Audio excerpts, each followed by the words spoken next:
friends, welcome to Sibyl's Lab of Cartomantics. I'm Amelia. I'm Danielle. And we've got a chat, just a casual conversation today. So Danielle, tell us what we're going to be talking about.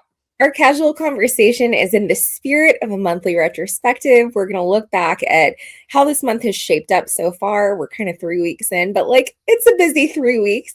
So what did this month look like for us, what we were using, and what did that practice or how did that engagement work? So I brought 2 decks. I think that you brought some stuff that's not just decks. We're going to talk about these not just as look at our pretty decks, but what did we do with them and how did they fit into what it is that we're up to in our larger practice? Does that sound about right? Sounds great. Why don't you start us off? All right. I'm going to start with a deck. So this is one of my 2 decks. This is called what is it? Le Tarot de l'Étoile Cachée. This is a deck, and I'll share the cards as I talk about it a little bit. This is a deck that was published by Sabat magazine a few years ago. It is a take on a Tarot de Marseille tradition deck, as the title would indicate, the Tarot of the Hidden Star. It was made by Elisa Seitzinger, who has since come out with a mass market deck that I think is published by Lo Scarabeo. It's black and gold. I forget the name of this deck, but people... Oh, the witch, sorceress, tarot of the sorceress or something like that, I think. Thing. So you would recognize her art style, although that deck is going to be black, white, and gold. I'll share some of the pips, but this was an opportunity to work with a deck. I don't typically like black and white decks or monochromatic decks, in part because I can't really see the art very well. But this, I can absolutely see the art because of this contrast. So I don't have that excuse. So I wanted to see what it looks like for me to work with a pip deck that lifts out the kind of symbolic power of color and just forces me to focus on the symbols. Because her use of symbols in this take on Tarot de Marseille is extremely nuanced and powerful and interesting. It's not, as you can see, it is a spicy version of a TDM. Let me show you some of the court cards, and I think that'll give you a sense of what it is we're talking about. I'll actually start with this Hanged Man. We've got dollars coming down. It's sassy. We have a beehive there. There's just a lot happening. So let's look at some of these court cards that give you the spirit of the deck. There are a lot of symbolic references to the pandemic because this came out at that time. And don't know if you guys remember, it was kind of a big thing. It was a thing we were all going through. But here are some of the court cards. This one, okay. The page of the his outfit. It's very fun. Look at this knight. So we have the globe and we have the dots on the globe for places that he's traveled. We have an airplane up there. Not very much, but so symbolically impactful. We have a lady who is immodest and we live. She is spicy. She is hot. Let's look at a few of these other ones. I really like this page or valet of cups, the ice cream cone, and the roller skates. The knight with his wine bucket. So you can see there is a lot. If I want to sort of force myself to focus in on what symbols can do without the assistance of color, without really the assistance of background, just me and a shape of a thing or a hint of a thing, this is a great deck for that. This is going to force me to do some work. I have to say, unfortunately, this deck is out of print. But this is hardly the only deck that does this. This wasn't just about, look at this neato deck that only can do this work. This was a helpful deck in my desire to practice that skill, and it is a skill. We have a masochistic vibe happening. He has an attitude. He has power. Let's see. What do the pips look like? Let's get to those pips because there's something really interesting happening in the pips. If you look closely, I put these in numerological order. So all the aces, all the twos. If you look closely beyond the aces, so I'll show you these really quickly. All of the numerological pips have symbolic repetitions. So I don't know what these kinds of plants are called. These right here.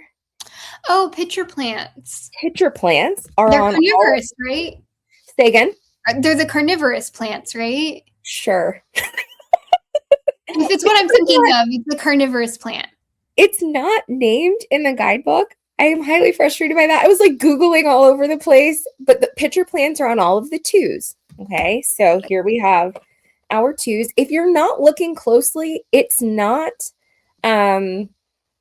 overwhelming. Like it's easy. The first few times I played with this and just looked, it wasn't immediately obvious to me that the twos had a thing.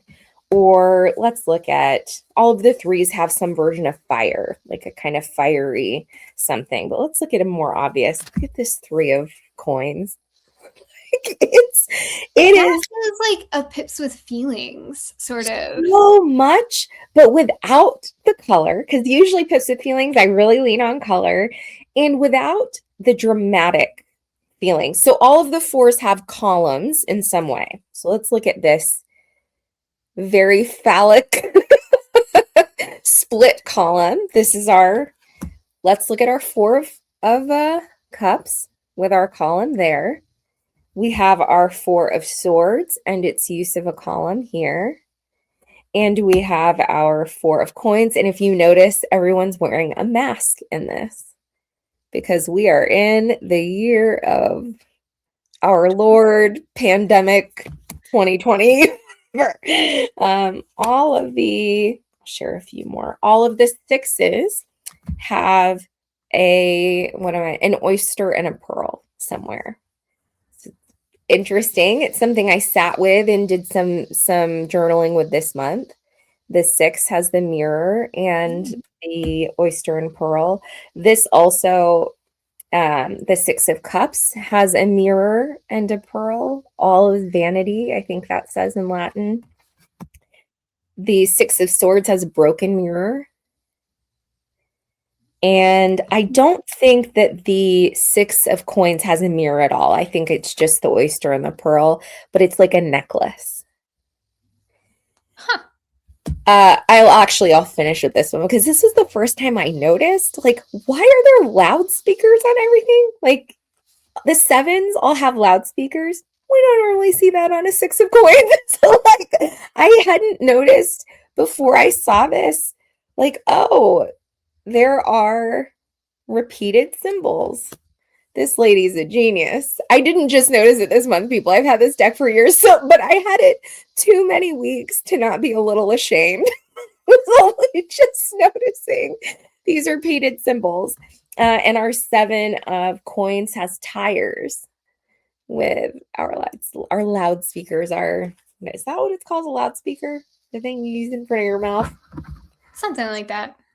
So that is some play that I did this month. It was really fun. I wanted to stop saying I don't like monochromatic decks. Like, this is a year to not give myself an out because, it's not just I don't like them. It's I don't think they do enough. Like, all of the ones that I know I can't really see. This, I don't have that excuse. I got it because I thought it was beautiful and very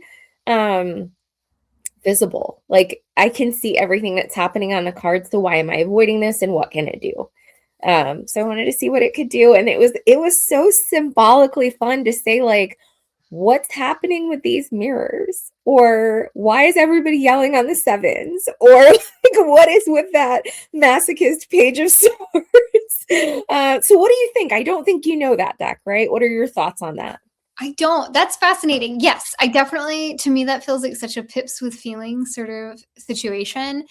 And like, definitely the magic of looking, right? Of like really looking at a deck. And I think it can be so easy to like write something like that off and say like, oh, it's going to be hard to read. But it's like, if you actually really look at what's going on those cards, the artist lays it all out there just in, I mean, I love working with symbols. Like I love working with just like a really simple symbolic structure.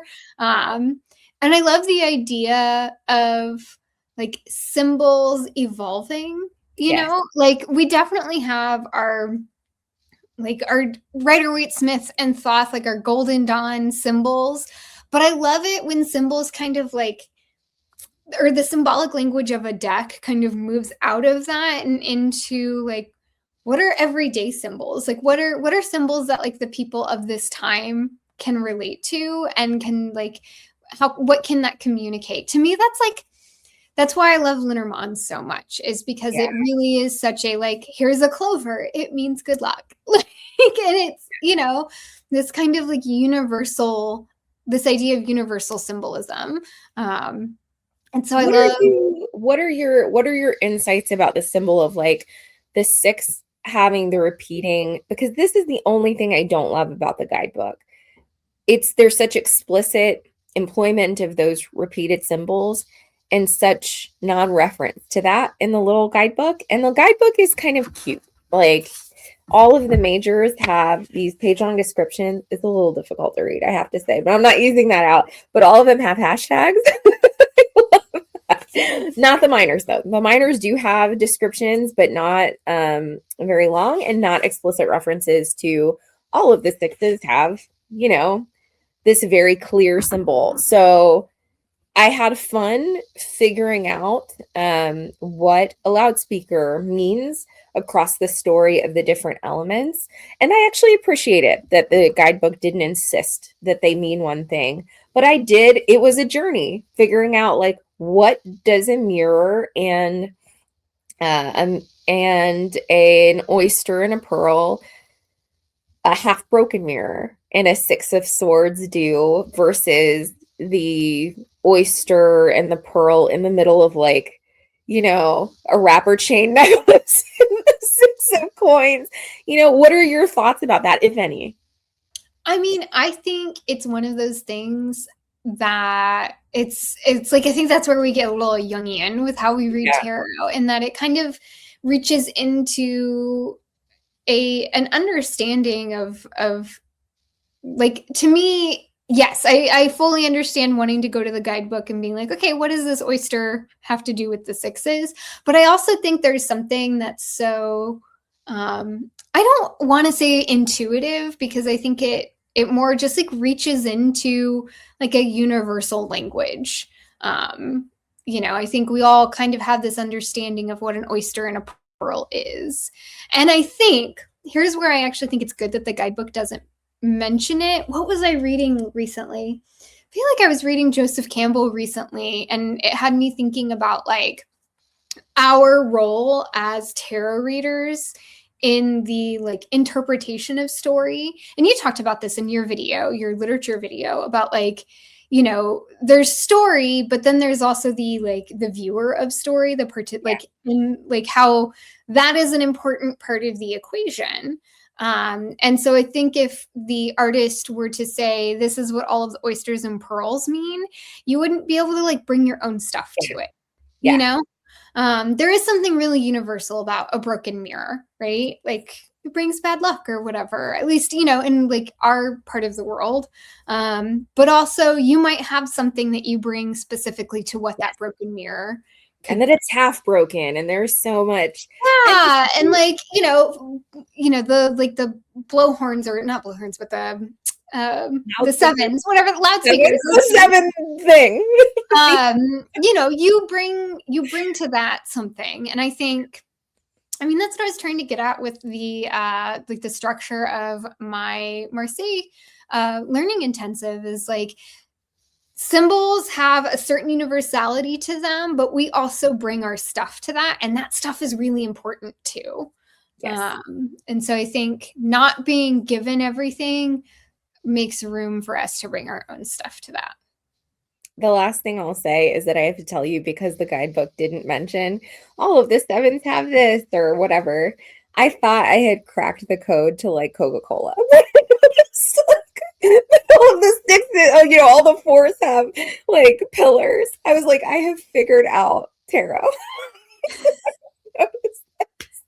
It's embarrassing. I'm being vulnerable, people. COVID was a weird time. It was, you know, frankly, I'm not sure, especially considering how I would normally like order a deck to look at it. I'm not sure that that's something that I would recognize right away. Thank you. You're making me feel a little better. You're not alone. So I actually have two things that I want to share together.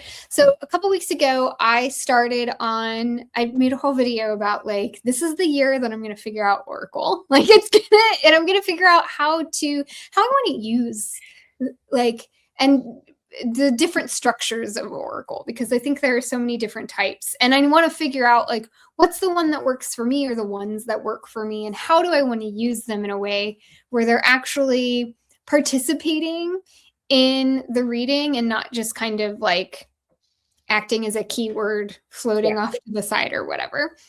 So I actually got a new Oracle deck to me this month. It's called The Wisdom of the Sacred Oracle. I've seen this I know I saw this on Honeylou's Instagram, and I think I've seen it elsewhere. But I know for sure I saw it there and I was like, that's pretty. I thought the artwork was really pretty. And this is kind of part of my issue with Oracle decks is I'll think like the art is really pretty or even like the words, but then I go, but how do I use it? Like, what do I do with this? In a way that actually makes sense. And so much of how I read is visual. So I spent some of this month working out like, okay, what oracles can feel like they can do some visually interesting stuff where that is the reading. It's not just like, oh, pretty, but like the reading is really this word. It's like, oh, that's pretty. And how is it interacting? So I got this, was really inspired, tried using it with several different tarot decks just to see how it would communicate.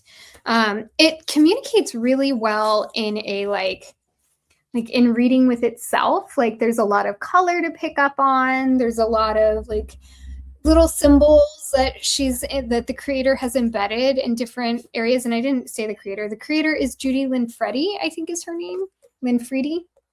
And I just spent a lot of time playing with it and trying to figure out. And another kind of new thing that I got in. So I've had the Enchanted tarot for many years. I had the like really awkward one that they printed on with like the colored borders. You know what I'm talking about. Yes. I trimmed the borders off, but it kind of felt like I was always reading with bookmarks, which I wasn't crazy about. So I'd always kept my eye out for a first edition because I like the white borders the best. Managed to snag a copy super inexpensively on eBay this month. And really like it. I think this is just like it's a very Rider-Waite-Smith, but I think it's just a sweet, pretty deck. Yeah. And found that it communicates so interestingly with this Oracle deck. Like they do a lot of, and I was able to read it with my like visual language in how I like normally read cards. And that I was able to like lay out, you know, a couple Oracle cards and a couple of tarot cards and read them kind of all together as part of one conversation. And really see with my eyeballs a conversation between tarot and Oracle in a way that like I've always struggled to like see any sort of visual conversation between tarot and Oracle cards. It always had to like, I would have to do a lot of workarounds up here when I was trying to read with those two together. But these two, and here, let me do a better job of actually like showing cards side by side. These two just speak really like they speak beautifully together. I think part of it is the color palette. They share a lot of the same color palette, but also a lot of the visual imagery and symbolism is shared across the decks, you know, not intentionally, obviously, but still. I was like, for example, this is stillness is the keyword, and then we have the sun. But like I see a lot of a reflection of like the roundness of the sun and the roundness of the flower that we have here. But then I also see a lot of contrast between like how dark and blue this is and how bright and warm this is. We have 2 feathers here at the bottom in stillness, and then we have our 2 birds. So it kind of feels like there's a tension between these 2 cards. And like I can do something with that. Like that's a reading to me, is being able to have conversations. So we have true self and we have death. And again, like I like there's a woman removing a mask, and we've got our skeleton of death who looks really reflective in nature. And I see, like, I don't know, to me, this almost feels like perhaps like that's the mask that she's removing or something like that. Wow, I like that. Yeah. And yes.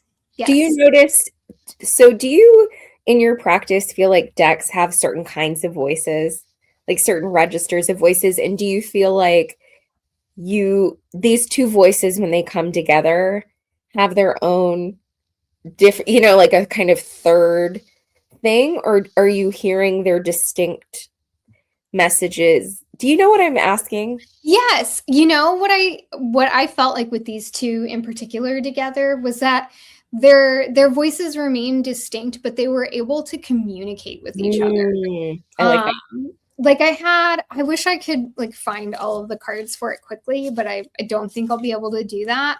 But I had this one reading that I did where on the end of the reading, there was a card that was like leap of faith or something. And it showed a figure like leaping almost like in a fool position of like leaping over a cliff.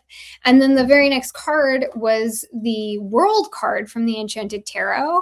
And that showed a figure that was like running from left to right. And it almost looked like that world card was picking up where that leap of faith, like there was a lot of visual rhyme happening between the 2 cards. And then that was having a conversation with what the rest of the reading was. Like I was finally able to get decks to talk to each other. To me, it always kind of felt like Oracle and Tarot remained so separate. Having different conversations, maybe. Yeah. Or like their voices just weren't in the same, they weren't in the same conversation together. And I think, I don't know what it was about these 2 in particular that they really seemed to like click for me. I'm sure other people are like, Amelia, this does this all the time. What are you talking about? But like, for me, it's always, I am such a conversational reader. I don't lay cards out on the table and let cards be separate. Like I want to get them in conversation with each other. And I think that's why I always kind of struggled with adding Oracle to a tarot reading. I can add Lenormand to a tarot reading. I can add playing cards to a tarot reading, but it felt like they were like participating in the reading. Mm-hmm. And Oracle always kind of felt like it was like, I don't know, that awkward kid. Yeah. Like, Lenormand were like in service of the tarot reading, maybe. Yeah. Yeah. Okay. And Oracle always kind of felt like, even if I were to like pull an Oracle card to be like, okay, how is this reading going to start? Like, what's the theme of the reading going to be? It was like, okay, I pull an Oracle card and I get, I don't know, Evil Eye is what this card is. And then it would just kind of be like, okay, cool. And then Tarot would do the rest. And the Oracle would kind of be done. And I wanted to figure out what it would take to get everybody involved. Like everybody's here at the table, in having an active role in this reading that we're doing right now. And these 2 really clicked together for me. So like that got me excited. I was like, oh yay. I figured it out. Nerd. Well, and again, I think this is something on that video. I got so many wonderful comments about like how people, work with Oracle and stuff. And like, it all just feels so foreign to me. I did not start with Oracle. And so I think it just is like, it's taken me a long time. I like it. All right, I'm going to share it. Is that everything you wanted to share about that pairing? Yeah, I'll share my last thing. So I, this month, got into Spanish playing cards. Now, if you don't know about Spanish playing cards, and I'll share this particular deck. This is a deck by the indie, I think Spanish, actually from Spain, creator Unfamiliar Spirits. I don't believe this is still available on their Etsy shop, but it may be. A few editions have come out. But Spanish playing cards are not the French suits. These suits look much more like Tarot de Marseille suits. So the suits are clubs, looking like wands, kind of. Hearts. Wait, am I right? Hold on. No, cups. Clubs, cups, swords, coins. And the card numbers are ace through 7, and then 3 courts. Jack, knight, and king, all male. In this deck, we're looking a little like we've got some androgyny happening, but that is very much the exception. So they are 3 male courts, and those courts, in case you like numbers, are numbered 10, 11, and 12. So 8, 9 disappear. After 7 pips, we don't see any more pips. And if you want numbers on your courts, you have Jack, Knight, King, number 10, 11, 12. And I'll keep showing, but what are your thoughts as I explain just that? So I think that's how Scopa cards are set up. First. Second, I would have some work to do. Say what it, so, you know. Missing 8, 9, and 10. The 10 is there though. So if you need a 10, so remember we went from a 7 here, a 7 of clubs, to the Jack, also numbered 10, the Knight numbered 11, and the King in this deck were a little like the missing 8 and 9. Like it is there's like my head is like no, there's 10. You have to, they veiled you. Like what I discovered about me is I had to really think about the way my sense of numerology works, right? Because like in my vast and like, deep training for numerology, if we do tarot and we do any kind of formative thinking about our relationship to the numbers, we're doing 10s, right? Like ace through 10. How did the 10 numbers work for us? Nuh-uh. And that's true for playing cards too. If for French suited playing cards, I need my numbers ace through 10. I had to adjust so that it felt like ace through 7 had a totality of meaning. 10 worked because I knew the story of the fullness of one. You could take that ace through 7 and do some planetary, like the heavenly bodies, Absolutely. You can absolutely do that. I thought for a moment as I was playing with them this month. I mean, there are 10 cards per suit. The Jack, Knight, and King are numbered 10, 11, and 12, but it's 10 cards total per suit for a total of 40 cards. I did think about Ana Cortez, who's the creator of the Playing Card Oracles and has a deep commitment in the most like phenomenal way to the sacred calendar of the playing cards, because there are 52 cards and there are 52 weeks of the year. And I was like, the Spanish cards say nuh-uh. Unless we are going with with a 40-week year, like we are doing something different. I think this version of the deck is beautiful. I love that Spanish playing cards, most of the cards, if you get like a traditional, you can get them on like for $4 on like for Fournier on Amazon. Great cardstock, kind of plasticky cardstock. And they tend to be the color palette of red, yellow, and green. These versions, or this version with the pomegranate on the back, so beautiful. Like this is a pleasure to work with and a real treat. And I really appreciate the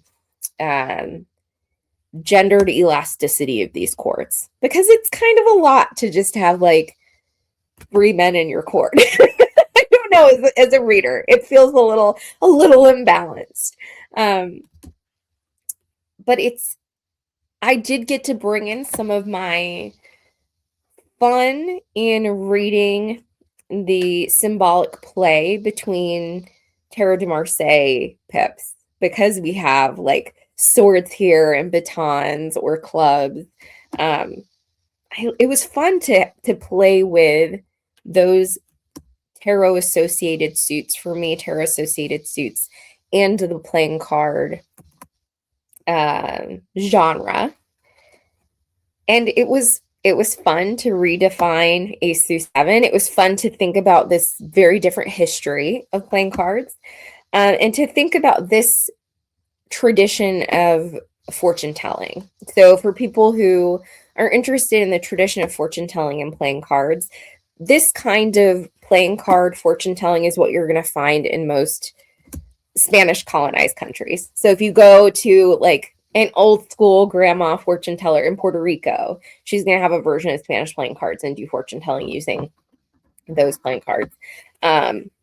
And the tradition seems to be, there are all kinds of traditions of playing card fortune telling exist with our more familiar playing card decks, and the same for these kind of decks. But the old school, most talked about tradition seems to be you shuffle the cards and choose one.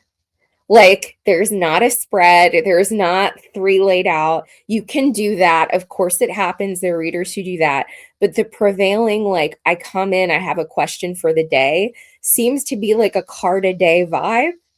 That is very different from how I read playing cards. Really, any pip cards. Like, it is much easier for me to read a single card pull from a scenic deck than it is from a Tarot de Marseille. Do you ever do single card pulls for a question in Tarot de Marseille? Not in my own reading. Would it feel weird to you? It feels weird. It feels weird to me. It, like, when I say that, not it is a weird tradition, it feels challenging to my muscles. It works different muscles. It is not what I would initially go to, but I could do it. Well, and I did it. So like in I'm going to mention my learning intensive again, but it just is relevant. You had a very Amelia month. You like used a lot of. I did. No, but I started by using single cards as examples because I felt like that was just a lot less information to try to take in all at once. It was like, let's just look at one card and see how this shows up on this one card. And that wasn't like challenging to me to like be able to show, but I was also reading in the way that I read. But I would feel like something's missing if I were to ask a question and only pull one card. And we joke about how the magic happens between 2 cards. For me, certainly the magic happens if I'm pulling pip cards between 2 cards. But I had to stretch different muscles. So it was weird. It was fun and weird. For people who are really interested in this tradition or who are deeply married to the right way of reading Spanish playing cards, I certainly wasn't doing that. Like there is the same kind of grounded tradition in like, an ace of something is a letter. And a letter from someone, and a 5 of cups, I don't know that this is the association, but like a 5 of cups is like a divorce, and a 3 of coin, whatever. So there is a kind of grounded tradition of that you can find. I was very much creating my own thing. And, if I'm reading traditional playing cards that are firmly a playing card deck, because there are some cards that I read that are created by tarot producers who have tarot card elemental associations in mind, which is a different thing. If I'm reading tarot cards playing cards just as playing cards, I do the association that is diamonds is fire and whatever. I did not do that with this because maybe it's because the symbols look so much like tarot. Batons for me, or clubs, were fire, and cups were, and so it was experimental. It was really fun to force myself to get a little uncomfortable, and they're just so beautiful. So it's not a headache. It's like, this is really weird. The stakes are very low. I was not reading for any high stakes thing. Yeah. So I had a lot of fun with this. You did have a very Amelia month. It was a very Amelia. Good job.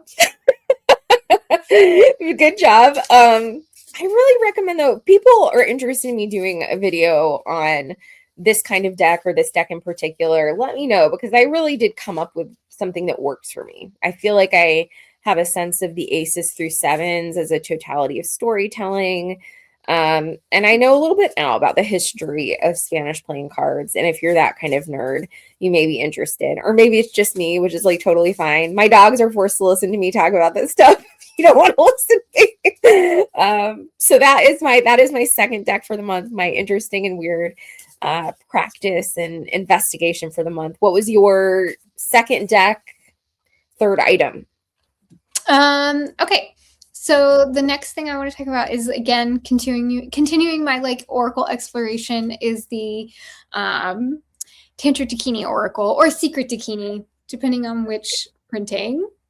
This deck is wild. I love it. I love that deck. It is. And, you know, I talked about this in my video, so like this won't be no surprise to anybody if you watched that. But I really, like, I struggle with guidebooks, with a long guidebook. I don't like being tied to a guidebook. But I experienced with this deck that while the guidebook was there and it's nice to have, I didn't find it altogether necessary all of the time. I definitely, like, I enjoyed reading the guidebook, especially because like the write-ups aren't super long. Even though it is a book-sized book. You know, it's not like a little book, but like, you know, you get like a page or this is just a page, because if you take into account that this is a picture, it's really just a page. And half of that is a divinatory meeting, and the other half is like describing the card itself. And I found the part that was like describing the card really interesting. So it wasn't a chore to read. And I found what I really enjoyed doing was reading, like taking in the image and going like, okay, what do I see here? And kind of writing some reflections on that, and then reading the descriptive part of the guidebook. So again, just like a paragraph or two, and then going back to my like impressions and seeing how those things could be in conversation with each other. By the way, when I first got this deck, I pulled a card. I was like, tell me about yourself. And it gave me mean and heavy. I was like, okay. Love it. All right. I see what we're doing here. Yeah. And again, and even if I didn't want to do that whole, like, what do I see in a card, or what do I see and then go to the, like, if I didn't want to do that whole kind of more studied approach, I was able to pull a card, look at it, read the title of the card, The Last Laugh or The Future, and then do some stuff with it. Yeah. And I liked that. I liked having choices. You know, I mean, we talked about this in our last video. Like, with a tarot deck, if there is an encyclopedia that comes with that tarot deck, I struggle to say, you know what? Thank you, project creator, for writing this book. I appreciate it. I'm going to have my own experience with these cards, and I might come back to your work later. I really, really struggle to do that. I find, at least with this deck, I don't feel caged in by the existence of a book. I found this month, as I was working with it, that like if I wanted to, it was there, and if I didn't want to, there was enough going on in these cards that I could do some good work with it. I'm really excited. So I backed the latest printing of the Ritual Tarot on Kickstarter, and I'm like, I can't wait to get these two hanging out together. I feel like they would be good friends. But yeah, that's like, I just had a jolly time, like, I don't know, really getting lost in these cards and really just like experiencing them and not, you know, like I feel like with the Enchanted Tarot and the Wisdom of the Sacred Oracle, I like got some like, I got to exercise my reading muscles, you know, and this was like, I just got to have fun getting to know a deck and how it exists and how it works. That's love really good for myth work. It's very chill. I mean, she said she's mean and heavy, but like I love my favorite card is Horseplay. Yes, mine is actually the bananas card. Yes, totally bananas. Yes, it is totally bananas. That's my favorite card. And you know, I also found I really loved the tarot associations with this deck. So I was aware that at least the majors were associated with tarot cards. I did not know, or that their first 22 cards were associated with the 22 majors. I did not know that beyond that, the remaining cards, with the exception of I think it's like 3, are associated with the numbered minors, which I love. And I spent a lot of time figuring out like which card was associated with, or which, you know, Tantra Takini card was associated with which tarot card, and like keeping that in mind too as I was reading, of like, you know, I'm not going to remember what any of these are, but you know, if I pull out a card and it's like the you know, 2 of Wands, like how do I feel like that can be in conversation or be a part of the story? I was going to ask you that, how much that came into it did, but in a fun way, in a like a joyful, fun sort of way. And I found that this deck for me speaks so much more the language of like what Thoth does than like Rider-Waite-Smith necessarily. So I found that if I was kind of imagining in my head a tarot card that is associated with the Oracle card, that I was imagining the Thoth card in my head, because I felt like they were kind of on a same like plane of existence. I get that. I was inspired when I first got that deck by Anna at Astral Lady to write the numbered minors, like the number and element on the bottom of the cards, so that I remembered like, oh, this is the 3 of Cups or 3 of Water or whatever. And then I ended up trimming the deck to get that off, because what I love about that deck is how much like totally bananas and Horseplay is like, you need more chill. You need to not think about it. This is entirely personal, people. Like, I was unhelped. That was a good deck for getting me out of air. And that's something I need. That's medicine I need. So it makes sense to me that it would especially serve some people who like don't have the same pathology that I do. I mean, I loved it. Like, I found that my experience with this deck was like fire and air. It was like kind of the meeting of those two. Yeah, I don't know. I had so much fun, and like this isn't going anywhere. This one is sticking around. My only complaint, and this is the only time you will ever hear me say anything about cardstock. You don't like the cardstock? It is absolute trash. Mine is cut unevenly. Oh yeah, I trimmed mine because it drove me crazy, that deckled edge. Ugh. Yeah, mine is cut unevenly so that I'm probably not even going to be able to show it, but like you can see, like, so I can't even shuffle it. Like it shuffles in clumps. Yeah. Because I can't get my hands around it this way comfortably. So I have to side shuffle it, and it like doesn't shuffle very well. It doesn't shuffle satisfyingly.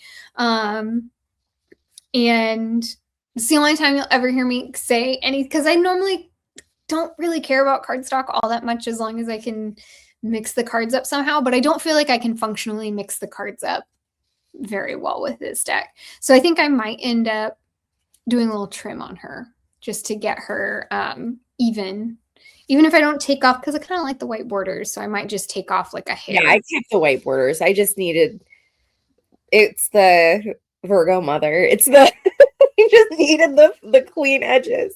Like that I need that like tactile sensation to like, The trimming was actually helpful. I did it just to get off my stupid writing, but it was helpful to have it more handy in size. That deck was out of print for a really long time. It's really a nice thing that it's in print and mass market priced now, that it's so accessible to people who are interested in that. It's so good. It's so good. Like, I get the hype. I get why a lot of people love this deck and talk about it a bunch. And like, it's in the same way, it feels very much like there's certain tarot decks that get me really excited because I feel like I can just dive into the depths of this, of the deck and kind of never run out of stuff to explore, like it's how I feel about Thoth. Like, once you finally got me off of my like shtick about Thoth, I felt like I was like, oh, I can like revisit this deck so many times and it will always have something interesting to show me. And like, I can read it, but I can also study it. And I can like, there are different ways to experience it. And this feels like a version of that. But in an Oracle deck. So there you go. That's really great. You are leaning in to that video you put out, that like my year of Oracle. I love it. I love walking the walk this month. I put that video out and like it was a very genuine, like, I'm gonna figure it out. Call to the universe. This is the year. And I think we're off to a good start. Let us, any final words about the way that January shaped up for you? Or we have some remaining days left in January. Is there anything you want to get to before the end of the month?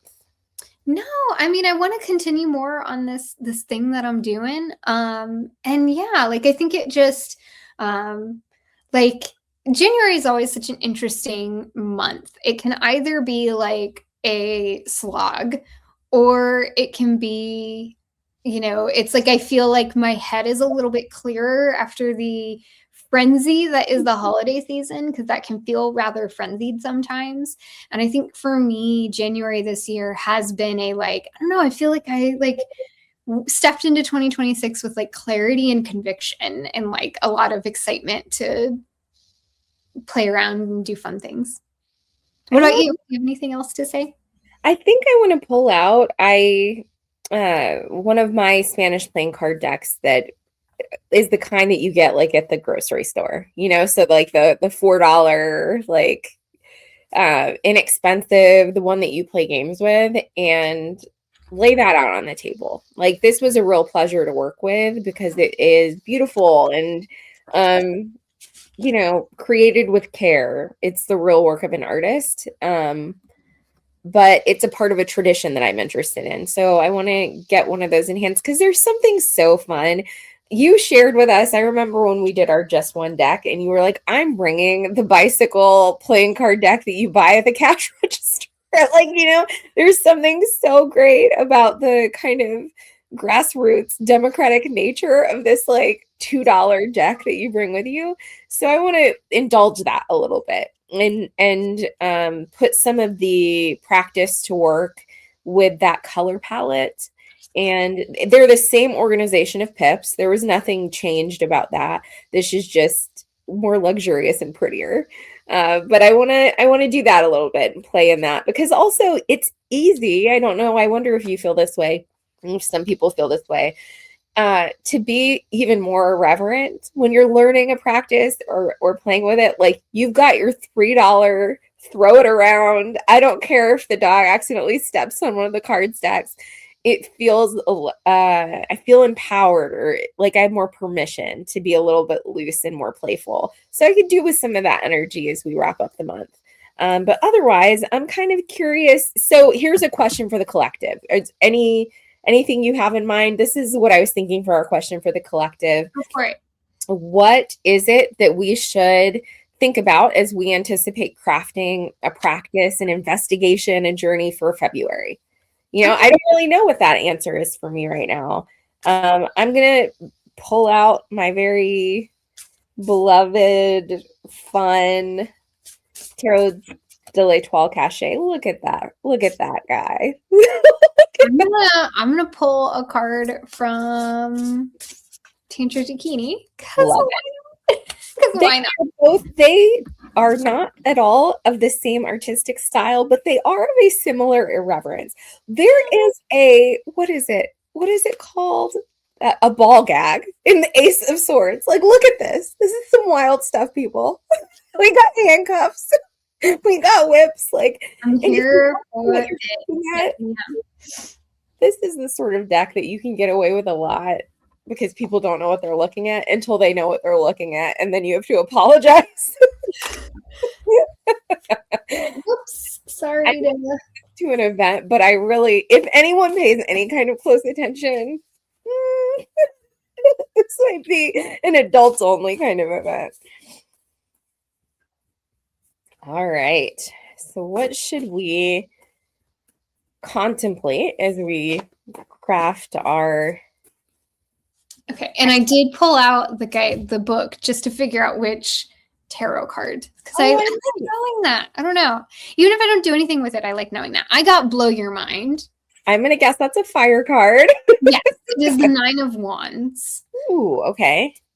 In the Thoth tradition, that would be the Lord of Strength or the Lord of Great Strength. I don't know if that has anything to do with that meaning.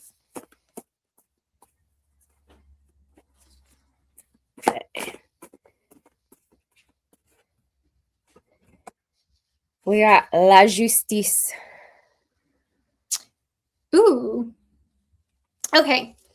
So I think what this is talking about is remembering to pace a little bit. Like, yes, you know, maybe you're in this, maybe this is just me. Maybe this is a reading for Amelia, but if you're in the same space as me where you're like, yes, like you've got all cylinders firing and you're like having a really enthusiastic start to your year, that don't forget that can go a little too far. And I think Justice kind of stands as a reminder to say like, hey, it's okay. Like, don't forget to bring some balance into that. Not everything needs to be this like, you know, mind cracking sort of really explosive and fiery like experience. It's okay to slow down a little bit and pace yourself. I like that. I'm going to read a little bit from the guidebook just because this is such a neat guidebook, and it's a deck that not a lot of folks have access to. This deck got lost in the mail after I ordered it from the UK, and it took like 4 months to reach me. So I especially felt like, man, the treasure has come. Like COVID, everything felt like a really big deal when it was accomplished. But it's really a treat. So the hashtags on this that go along with exactly what you're saying are hashtag balance, hashtag karma, hashtag detachment. This is a card of objectivity and righteousness. It is here to make us look at ourselves and our circumstances with an honest eye and to prepare us for the fact that consequences will be faced. What is the consequence of a tarot practice? Dun, dun, dun. Coming to justice isn't always easy, and it definitely doesn't always happen in the way we might have imagined. Here, La Justice holds a firearm. I thought that was a firearm. I wasn't sure. A weapon that is targeted and precise that gets to the heart of the matter, and that can sometimes hurt, as evidenced by the scorched and bleeding wounds it leaves behind. Still, deep inside your heart, you know this is the only way to reach the equilibrium of energies that we all crave. It's not only about fairness, it's about mercy and morality. There's more, but like you get the sense. We are bringing a rifle to February. And maybe it's like taking all of this like kind of like big blossoming explosive creative energy from the, I think that's an eruption, that's a volcano erupting, and like figuring out how you want to really hone in and focus that. Show us that, because I think that's a brain at the top, right? Mm-hmm. That's an eruption and explosion. It feels like that brain is justice.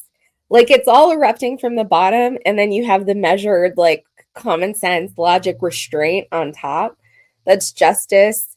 I mean, she's holding the firepower of all of that, but she's like pretty together. She's certainly more together than me. We're talking about Libras. This woman is like, I dream of being her. want to be this fierce, not armed, but like, armed with an attitude, I guess. No, I like that. Really, I love that, like, and this is about that eruption or that firepower feels like the stakes are high. Like, in as much as they are high with tarot practice, this is stuff that matters to us. And be measured and like thoughtful and balanced about doing it. But it's really cool. If you're watching this video and you've invested this time, you probably think this matters too, or it can matter in a really interesting and thoughtful way. So I love this. I love this. I had a very Amelia month. So as we wrap up, you take us home, but I had a very Amelia month in part because I was inspired by some of the stuff in your learning intensive. One of the decks I brought up in my learning intensive was the what was it? The Tantric Dakini. It was the deck that I used to work with Papa Legba and Hermes, I think. Super fun, super weird, super fun. But those have come out and they're fantastic and a lot of fun. So maybe that's a part of your February. But any other way that you want to take us home, Amelia? No, I mean, well, of course, we'll have the usual stuff down below. If you're interested in our learning intensives, we'll have the link for where you can purchase those in the description box. Let us know how your January went. What did you work on? What did you do? What did you discover? Or, did you have a really chill January? Tell us about it. Yeah. And we will see you next time in the lab. Bye. Bye.